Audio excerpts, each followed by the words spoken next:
If we had the plan 10 years ago, Yeah. what we wanted to do, we would have managed things much Yeah. differently. Getting into any partnership, you need to know what the other person brings to the table. It needs to be clear as fucking day. Be really ready to sacrifice. Right, and Everything's passive beautiful. income and all the shit that you see on exactly. TikTok and whatever. Because once things get hard, they're going to go right back to their regular Yeah, job. exactly. I've seen that a bunch of times.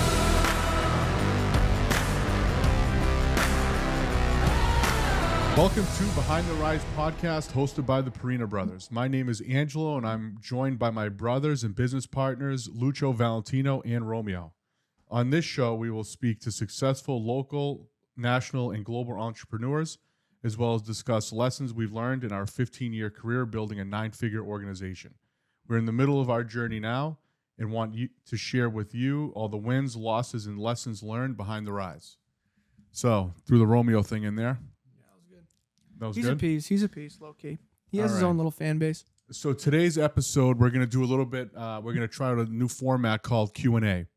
So we have some questions that some listeners or people reached out and sent in DMs. We're going to put an email on the bottom of this thread in the link where you can submit your questions for us to answer.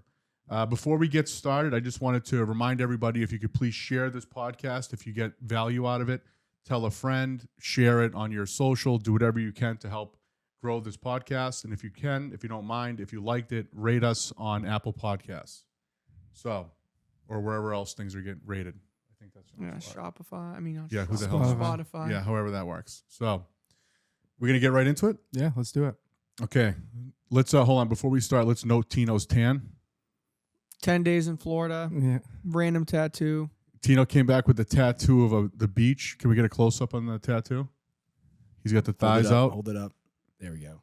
5-inch shorts or less is my motto. If it's more than 5 inches, it's not. It's not. Now it for with me. the new tattoo, I think you just shaved off. an Yeah, inch. now we might go 3 inches. But I honestly like it. I think it came out really good. The guy was a little weird who did it. I came in off the street and just said like, hey, yeah. It was like, hey, can you do this? He was like, yeah, sure. Randomly just banged it out. I think he was on crack though. The guy who did it. He is, anytime I was like, oh, that hurts. He's like, ha ha ha ha. I was like, whoa.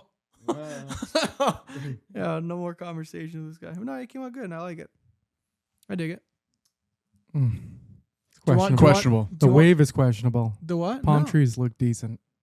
No, everything is good. I personally like it. I don't give a shit if you like. I like it. What do all you that want to matters. talk about how mom and dad found out I had tattoos? Yeah, I remember. Do you remember? No, I don't. I got my first tattoo at 17. I had multiple tattoos by 23. And I fought Angelo at the kitchen table at that's mom's how I house. found out, yeah. Physically. It was after Angelo, that? And Angelo ripped off my shirt. Oh, I do remember that. And mom and dad looked at me like, dude, What's what? up, tat boy? yeah, you got some Double yes. shame that night. Yeah. Son's physically fighting, and then And then reveal of tattoos. yeah. That was a tough night. I remember that. I remember Yeah, I hanging on stayed at- Angelo's back. I stayed at the Red Roof Inn for a week after that. You were hanging on my back, right? Yeah, that was ugly.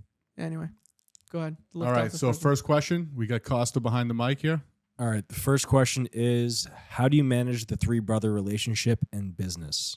Oh, well, that's a good segue right into Yeah. talking about the perfect.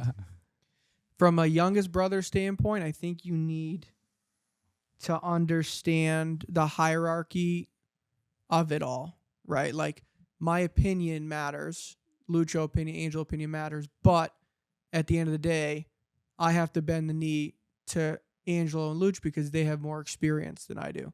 Since I have that perspective, there's not as much clash because I understand that's kind of how it works. You know what I mean? Like, yeah, does my opinion what are you talking about? Do I ever trump your opinion? No, I think that's fair. Yeah, like I might fight my opinion to make sure that it's heard, but at the end of the day, like what actually gets in effect is you guys have more experience at a lot more stuff than I do in certain stuff that we're currently doing. Yeah. So I get this question all the time too. Like, do you guys get along? Like, because it's great that we have 3 brothers. We're all partners. So we're all partners in everything that we do. So, there's like a business element to it. There's a personal element to it.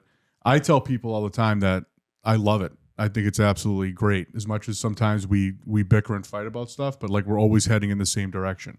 And that's part of like the strength. That's part of the reason we're able to do so many different things is because there's three of us and we all are on the same page as far as like what we want to do. We're all have the similar work ethics. It's not like one of us is lazy and one of us is working and the other one is like doing their own thing. It's like we all want the same thing. We all have the same goals.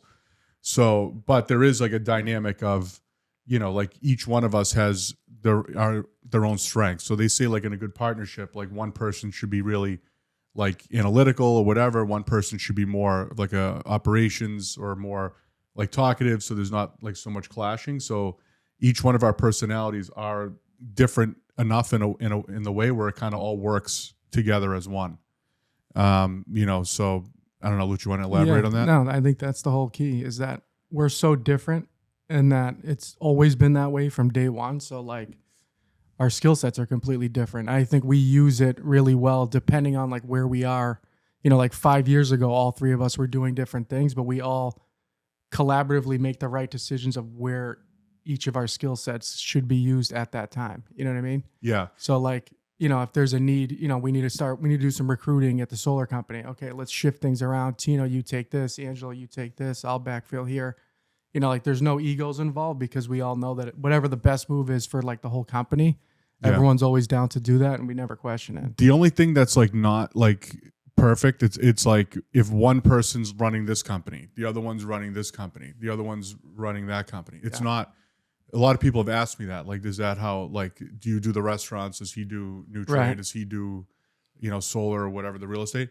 It's kind of not that way because I think, like, combined, our skill set is, like, one, like, really good person. You know what I'm saying? Yeah, so, like, it kind of needs all three. Each company kind of needs all three of us in a way. Yeah. But in a way where the responsibilities don't clash that much. You know? Right. But not every decision needs to be made by all three either. Like, it depends on the department. Yeah, it's true. So, like, yeah, we're all like the heads, but if there's a specific question for marketing, it's Tino. If it's a higher operations thing, it's me. And it depends. And then if something needs to get to Angelo, it will. He's kind of like the final call. Yeah. But we each have our own. I think there's like primaries and secondaries. There's been times it's got confusing for sure. Yeah. And, Pretty much it. The best thing is that there's no hidden agenda. Like if anyone has a partner that's outside of a family, like you never really know what their agenda is. Like there could be to grow the business, but they could want to do something else. And it's like, it's really difficult when you have partners that are not your family. Cause again, there's always like other agendas and other things going on in the background. For us, there like is no other agenda besides the agenda that we're really pushing towards.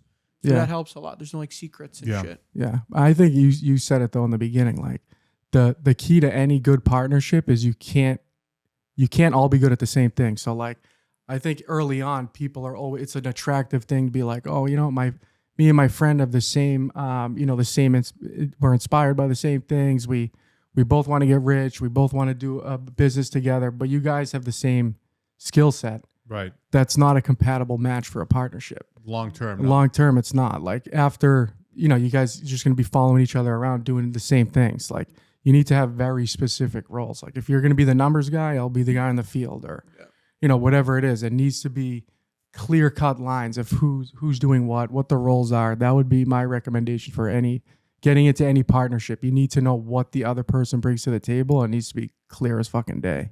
Yeah, laid out in the beginning. Yeah. All right, that pretty much answers that one. We got, I think, 10 or 12 more. No, we're only doing, I think, 3. Oh, we're just banging out 3. All right. Question number 2. If you had to start over from scratch today, what would you do? In today's environment or like what we would have done differently? If you just had to start over from scratch today, you don't have the businesses, say you lose everything, how would you rebuild what you guys already have? Ooh, tough one. Would you rebuild the same thing? Well, that's a different question. That's probably the same. Well, I'll tell you, going into a business, I would do more research on the business before doing it, like in terms of like margin, scalability, maybe even like quality of life during the process, like really evaluate that and maybe even like look at the goal and work backwards. You know what I'm saying? Like rather than just jumping into something, it's like, again, building a food industry is great, but the margins are a lot smaller. So that means that the way you scale, it's a lot more difficult. When you have more margins, you could scale faster because people and things like, you know what I'm saying? It's just really. Yeah. I think this person's asking the question, like, if you had nothing today, how would you start? right? Like that's how I'm Yeah. hearing that question. Yeah. And I think if you had nothing, like no money, but you just had the drive and you don't, you're trying to figure out what you want to do. What I would do is I would go find the highest paid commission only job, and I would go like sales job, and I would go work for a company where you can get as close as you can to like the founders or like somewhere where you can really thrive and learn. And I would fucking hammer sales to try to make as much money as possible. And I would do that for, until I had, and I would be really disciplined, right?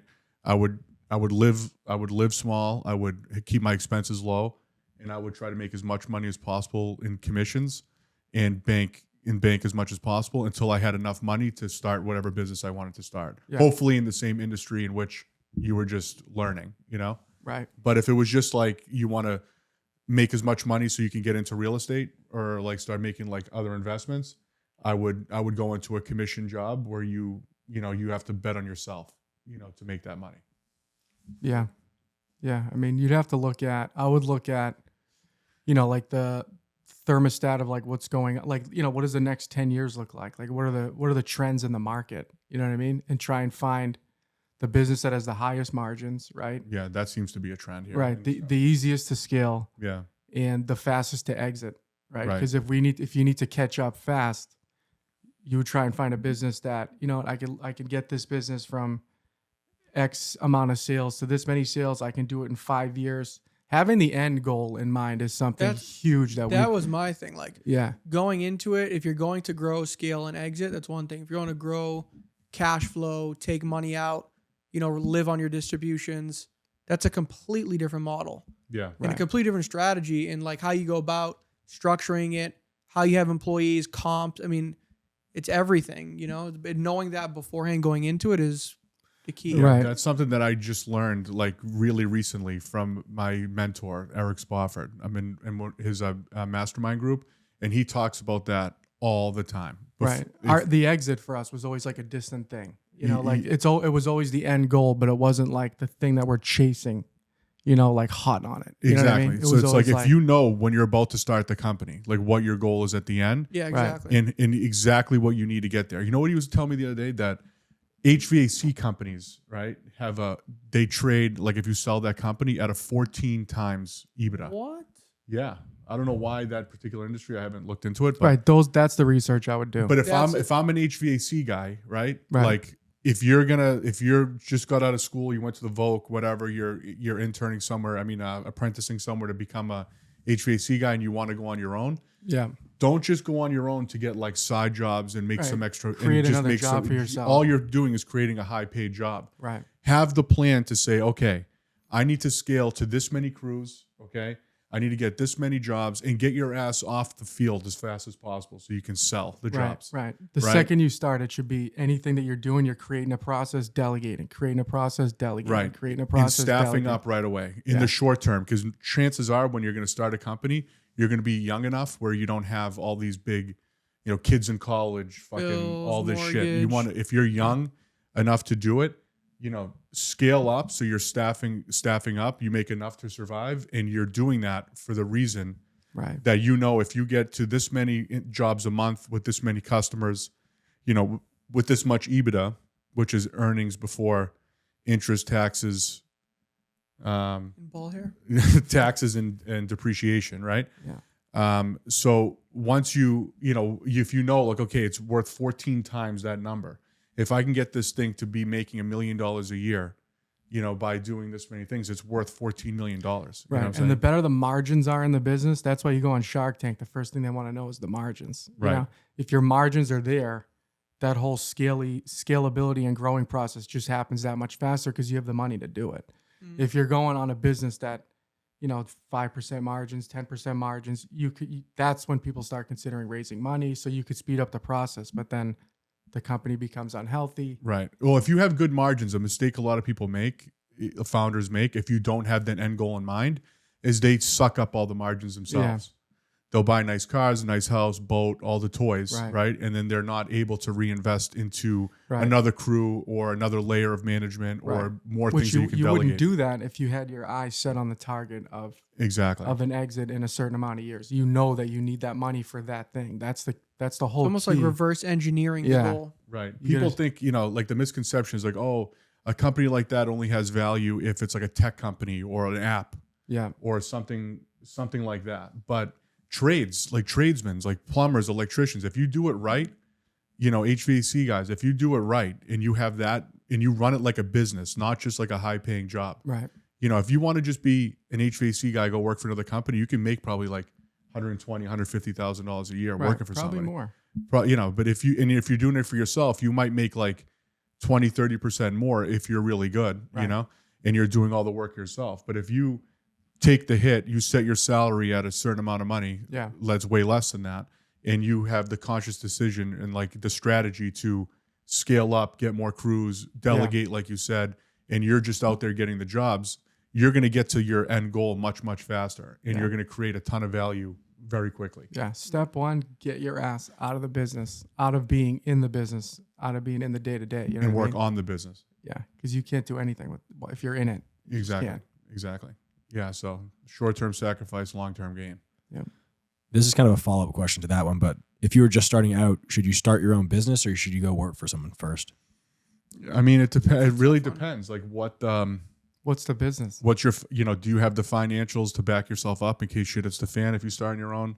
What's the business? Do you know enough about that business to go? I mean, I'm a big believer in going to work for a company, even if for a short period of time, to learn as much as you can about that industry.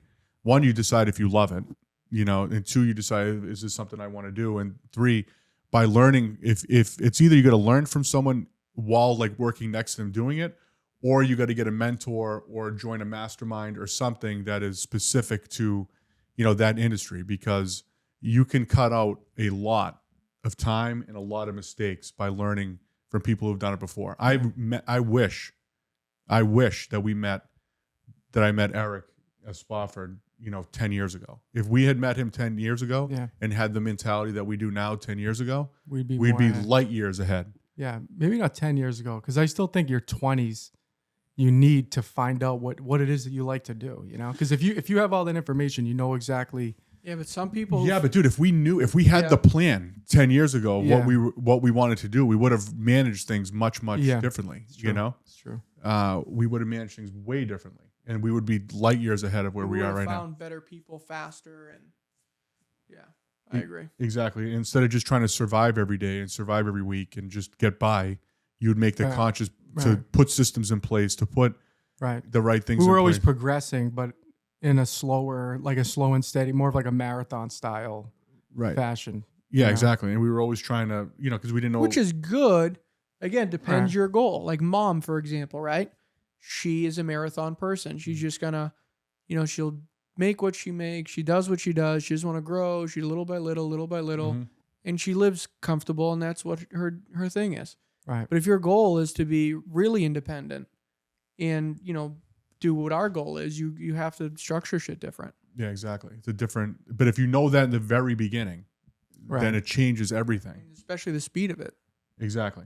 Everything changes. Do we have another one? Or because I feel like that one was like A and B of the same question. That was part of the same question. Okay. Question number 3. How do you stay motivated now that you've achieved some success? This is a 2-part question. I don't feel like we've achieved any success I was just at gonna all. say the same thing. I feel broken, the bitch. That's how I feel all the time. Yeah. I think having some success is great, but if you're comfortable with that, then you're in the wrong game. Mhm. That little success will do one or two things: make you comfortable, A, or B, it'll make you 10 times hungrier. If it makes you comfortable, then you're probably doing something wrong, or you're around the wrong people. Yeah. So, I think the short answer is, I can only speak for me, and you just said it for yourself. I don't feel successful at all. So I feel like a bitch, Loki, sometimes. Yeah, I feel like, if you surround, okay, this is like a, multi thing here. If you surround yourself with people who are way above you, when you get around them, you're like, whoa, I'm so far, not even Right. close to where I want to be, right? But if you're the biggest fish in a small pond, I can see you get comfortable. Like, oh, Right. I'm way better off than all the people I have around me, and you don't, you can see yourself getting comfortable, right? But the minute that's why they say surround yourself with people who are, better than you, or they're on the same mission as you, is like they want all the same things, because that motivates you to continue, and to try to push further than you would before. Something to that point that I remember, I used to run track. I was an all-state track runner, and I used to Low run. key. Yeah, I was Low-key. low-key nasty at track. So I used to run the 100 meter, and when I'd run by myself, my times would be so much slower. Yeah. If you ran next to somebody, my time was like 20% better every single time, because you're literally chasing something. Yeah, that's So a good like one. if you're chasing someone, or chasing that person in your friend group that's that much better than you, it kind of helps you get there a little faster, because you kind of feel like someone's on your ass. Yeah, I like that. Yeah. I have another thing to say. I've gone through a phase where I felt comfortable. That was just going to bring that up. 100%. And I think being aware, self-awareness is huge. Yeah. Like I identified that. I'm like, holy shit, I'm just like straight coasting. So I got myself a coach, and I highly recommend that to anybody, because this person's completely outside your circle. They're looking at you from, a completely unbiased place, and you start to see where you stack up against, a person that doesn't even know you. Yeah. And then from there, you start to fix all the things that you see are problematic about yourself. And then mastermind groups, like you said, like proximity, being around people that are just like so much better. Like now all of a sudden the competition starts. Like I'm not comfortable anymore. Yeah. Exactly. Like I gotta fucking catch up with these people. Yeah. You want to know another one that I think we've kind of done along the way, like knowing it or not knowing it? Anytime we got comfortable in business, we took like a large leap of like big investment towards like something like bigger. Yeah, cast a line out. Yeah, Just you start chasing it then next thing you know, you have to like move your ass to get to there. catch up. Yeah. Whether that's like personally, like whether you get like an expensive, like a more expensive car or a more expensive good home. Like for a while there, we were comfortable like in our situation. Yeah, like, low overhead. Like we can weather any storm, whatever. Next thing you know, you buy, a bigger house or, whatever it Start is. to have kids. You start to have kids. Next thing it's like, holy shit, I got to wake up. Yeah, that's a speed up. So that's like, even when we were at Nutre, right? Yeah. We started small, obviously. We started out of like the back of the restaurant, low overhead. We got, I don't know, 50 customers a week, something like that. And then we like, okay, now we got to find a bigger kitchen. So then we rented another kitchen. So next thing you know, you have rent and you have employees. Before it was just us doing it. Right, you need to catch up with that. Now you need to catch up with that. And then the biggest leap was we were doing 200 customers a week. Okay, 200 customers a week. And we went to go look for like a huge building to buy. Yeah. for Nutre, when we had no reason to believe that we can get more than like 300 or 400 customers at the time. Right. So when we first got that building, we were at 200 customers a week. Okay. By the time we finished building it out, we were at about 500 customers a week. Right. Yeah. But then when you see that building, it's like 500 customers a week. It's like you're swimming. It's like, Right, we got to fill this thing up. we got to fill this baby up. Next thing you know, we moved in there, was like fucking guns blazing that we needed to fill that thing up, you know? Yeah. And then within like 3-4 months, we like maxed out where we were. Right. So it's like you took the leap, you stretched out beyond what was comfortable. I remember saying to you, like, dude, we're fucked. We have this huge mortgage over here. We're going to have huge electric bills. We're going to have huge overhead over here. We need to fucking move it, And then that, like you forced yourself out of the comfort zone to reach past, what that new threshold is, you know? So that could be a technique. If you feel yourself getting comfortable, stretch on something, take a leap. Don't do something stupid, but like, take a leap and, and see what you can do to get past that line, Yeah, that's a really good one. Yeah, you push the goal line forward so you can, whatever the hell that saying is. Move the goalpost. Yeah, move the goalpost. There you go. There you go. That's all the questions we got. Do you want a bonus one? Yeah, I saw a bonus one in there. All right.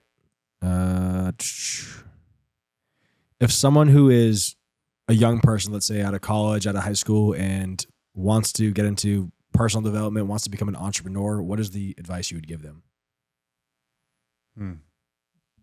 Wants to be A business? You said a coach? Wants to be an entrepreneur, like loves listening to the podcast, listens to various people on social media, and really wants to like take that leap. And Yeah. One thing's for sure is there's a lot of people that they just want to read books and watch videos and like consume all this. They're like addicted to consuming, thinking about being, someone they're not, right?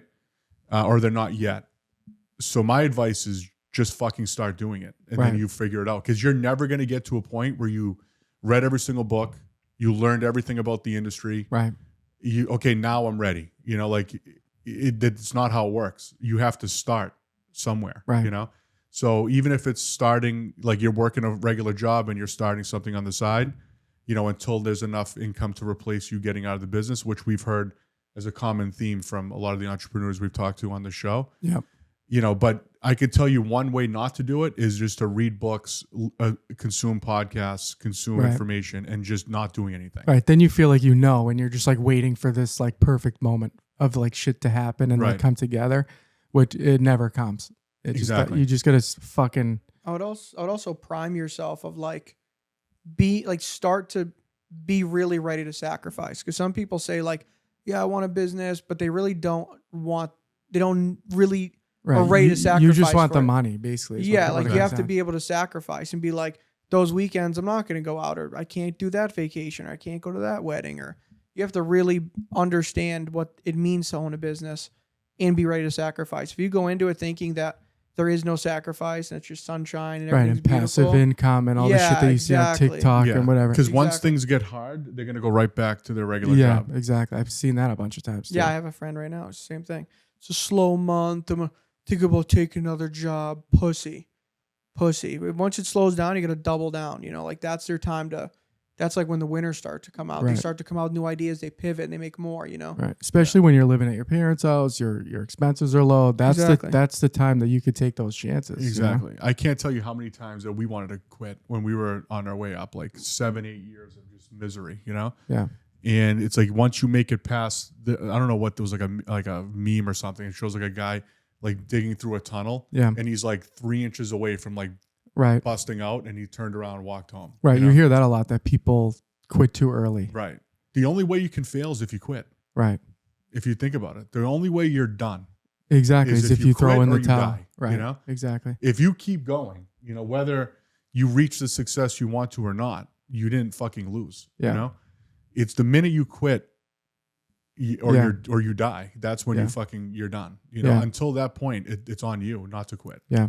And where there's a will, there's a way. You got to pivot your business. If things are getting difficult, you got to make whatever adjustments you need to make. Right. Find a way to do it. But one thing is for sure is you're not going to hear or read or learn any of that shit in a book. That's a fact. To go back to that question too, I think a really good piece of advice would be to find a mentor, to find somebody that, get involved with people that have been successful, people you want to be like, but get involved with them and just try and walk in their shoes, like sidestep with them and just learn as much as you possibly can.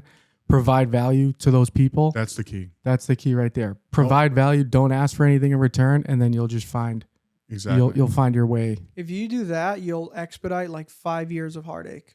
100%. Yeah. Like you just expedite all that banging your head learning curves that a lot of people have to go through. You just expedite right through that if you have a mentor. Yeah. Yeah. But you got to be aware too. I heard this thing where every lesson you need to learn is shown to you at the proper time when you need to learn it. The only difference is there's people who are aware of it and people who are not. Mm-hmm. So there's lessons that we've all learned, but it just flies right past our head because you're not ready to accept it. You know what I'm saying? You're not ready to grab the information. Right. I mean, that happens even in your relationship. If you're single, right, and you're like not in the mindset to like be in a relationship and you're around all these wonderful people and maybe amazing women, but if your mind isn't in the mindset of like finding a girl or being in a relationship, you'll never see those. Reticular activating system. Yeah, exactly. Ed Milet talks about it all the time. I got another good one too. I got another good one. I actually had one of like the high school kids that worked for us asked me like, what do I need to do? I said, anything that you're gonna do while you're working here, do it as best as you possibly can. Right. If you're just like packing boxes or making boxes or, putting ice packs in fucking crates, do it as best as you possibly can. Right. Someone's going to notice, but the bigger point is that's the way you're going to do everything. You're training yourself to everything that you do it great. Doesn't matter what it is, because the way you do one thing is the way you do everything. It translates across your entire life. That goes I back. literally learned that by making my bed.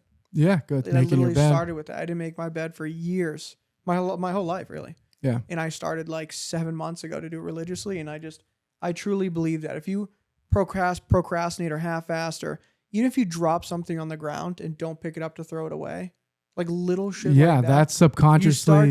you start that to thing will see resonate. yourself cutting these corners. Right. But then if you get in the habit of not cutting corners, and that's just who you are, Right. and like embodying that, like I don't cut corners. Right. I'm a person who does X, Y, and Z and like live that. It's crazy what Right. happens. The only way to do that is repetition, right? So like you drop something on the floor, it's front of mind every time that you're going to pick it up. Right. Eventually, it's just going to become a part of who you are. Right. And keeping a promise to yourself. If you say you're going to do something, you got to do it. Yeah. You know? Yeah. That's like the number one thing. Like Yeah. if you say you're going to do something, whether it's to your business partner, to the people who work for you, or anybody. to yourself, Yeah. most importantly to Yeah, yourself. you might not know shit, but your subconscious picks up on all that shit. Yeah. Yeah, exactly. Yeah. So I've been doing a lot of reading and like personal work on like the subconscious and all that stuff. It's fucking crazy. And trying to like rewire some of the things that I think that I can improve in myself. Mm-hmm. You know, like there's so many, like one of the like perfect examples of like stop reading it and just fucking doing it is Yeah. like me trying to lose weight. How many fucking things have I been like, Right. Can't even listen Just to it. pick one. Yeah, me. Just too. pick I one, lost buddy. weight. I And lost so- 100 Any pounds of them of are gonna keto. I work. lost 100 Just pounds of pick one. carnivore. What do I eat? I don't know. Maybe the 2 fucking things that you lost 100 pounds each on. Yeah, no, it's crazy. Like you like I'm like reading these books, like looking up this shit, Yeah. like I know how to do it, you Yeah. know, but I don't know. Like I get this thing where I can't see myself like less than a certain size, you know. Yeah. So like part of like if you're gonna start a business or whatever, start working on that. You know, if you're gonna work on anything personally as you're like going through the process, work on that. Work on visualizing yourself successful, visualizing yourself with 10 crews or however many employees. Visualize yourself at the end goal with like a nice house, a nice car, blah blah blah. Yeah. Or if it's you're looking for a wife or whatever, like with a beautiful wife and with kids. Visualizing is not easy. It's the hardest thing in the People- world. I talk about it all the time because I fucking suck at it. Admiring cars is different than like visualizing and being in a meditated state and really like making that hit your subconscious. There's a big difference. And we can go in for an hours about that, but just look into it. The difference between like visualization, true meditative states compared to like just wanting something. It's completely different. Yeah, they say you have to have like the mind body connection. Like you have to start feeling Right. the emotions of what you're visualizing. Right. Just wanting and not doing anything is Yeah. when Does nothing. I can't tell you how that's when many people create- that work for us. Like I want to be. Everybody I want wants to be everything. successful. And I those are wanna the make- most unhappy people because Right. you want. They blame and blame and blame. They're looking for all the external reasons for why things aren't happening for them. Yeah. And those are the most unhappy people that never progress. Exactly. Every single thing that happens to you it's an inside job. Right. There's not one thing that's happened or a result in your life that is not a result of what's going on inside of you. Or something that Period. you can fix internally. Yeah, exactly. I mean, everything can be fixed, but everything's inside out. It's an inside job. you Yeah, know? exactly. Ed Milet says nothing happens to you; it happens for you. Yeah. So even if something terrible, catastrophic happens, Yeah. if your mindset is right and you look at it in a way where it can serve you, Right. then you can turn anything into Right. You something see good. people who are born with like huge Actually, major setbacks and stuff. And I'll tell you the Nick Sienasuaso, I think is the way you pronounce his last name. I don't know if you've ever have heard of him, but he does like public speaking and everything. He was at Spofford's. I was born with like no legs and shit. Right? Yeah, he was born with no legs, in one arm. Okay, no legs in one arm. And if you talk to him, and I met him, he spoke to us, and then I had a chance to like talk to him one-on-one. He is so positive. His energy is so good, and he is happy. You know, he's got everything he wants in life. He's got to work on it every day still. I mean, talk about dealt when it was a birth defect. I mean, he was born that way. Yeah. Talk about being dealt a shitty hand. Yeah. And then he also told the story about his brother dying from an overdose. What? Yeah. And he turned that into, now he speaks at, people who struggle with like addiction, right? He speaks at those types of things. And what he did, because he wanted to get into the public speaking arena, is he went and met Tony Robbins and worked for him for 2 years for free, and just shadowed him, worked for him, did like guest appearances, all that stuff, and just absorbed everything he did. Now his career is launching. He's doing like awesome. He's speaking. He's getting paid to speak. He's got partnerships in different sobriety programs, all this stuff. And he talks about all the time, like every single situation. Like he talked about, even he went on a plane a couple weeks ago, and like everyone's like looking at him. I mean, looking at him funny, like he's in a wheelchair or whatever. So he had an empty seat. He had an empty seat on the plane that he was sitting on. There was an empty seat next to him, and like everybody, like the plane was like pretty much full, and the stewardess kept saying like, if you want to sit here, there's one available, and nobody wanted to sit next to him. Wow. So he was like getting like, he got like a little emotional over it, and he made the joke, like, my perspective on it is I have more legroom than anyone on this fucking plane, That's Why wouldn't you want to huge. sit next to him? Yeah, but you know what I'm saying? Like the point is like when things happen, that kid got dealt a shitty hand. Yeah, it's all perspective. His perspective on it, his mindset, and he's turning that into his biggest strength. Yeah. And there's a ton of lessons to be learned in that. Ton. So, all right, we're gonna end on that note. That was the last question. All right. So in the link below, there's going to be an email. I'm not even sure what that email is, but it'll be in the link. You can send questions in for us. So when we do these segments, we'll have Costa will pick like 3 or 4 questions for us to ask, and then we'll go from there. Yeah. What about messaging us on Instagram? Yeah, or hit us up on our Instagram links will be in there. You can DM us there too. Yep. All right. Cool.